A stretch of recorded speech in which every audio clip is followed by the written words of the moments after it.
L'Institut Longo, situé à Idiofa Centre, a servi de cadre au lancement officiel des travaux de la revue annuelle des performances de la province éducationnelle Quil 3 à Idiofa ce 7 août 2025.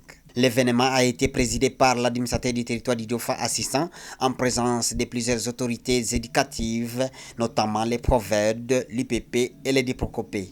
Placé sous le thème gouvernance, qualité et citoyenneté, transformer l'école pour bâtir une RDC résiliente et inclusive, cette revue annuelle vise à renforcer les fondements du système éducatif local. La cérémonie d'ouverture a débuté par l'exécution de l'hymne national, suivie d'une prière dite par l'animateur pastoral, marquant ainsi le début de ces travaux.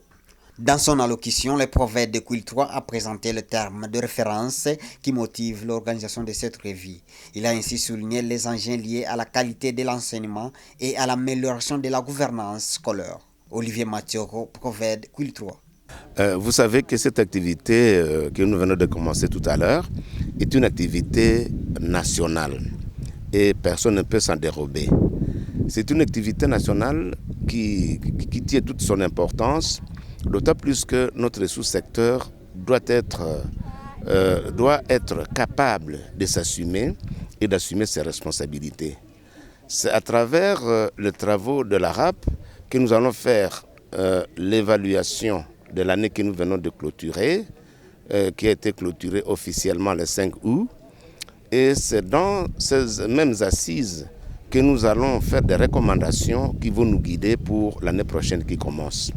Donc vous voyez que c'est en même temps un bilan et en même temps quelque chose que nous devons mettre en œuvre pour que nous commencions l'année en beauté et pour que le tout se déroule normalement l'année prochaine. Donc je voudrais dire que la RAP a toute son importance et tous les participants ont le devoir de prendre au sérieux tous les travaux qui vont se dérouler pendant ces assises. De son côté, William Tinatelou Flobo du Procopé Quil 3 a exposé les défis relatifs à la gouvernance du système éducatif, insistant ainsi l'importance de l'implication de la DINACOPé dans les processus de ces ateliers.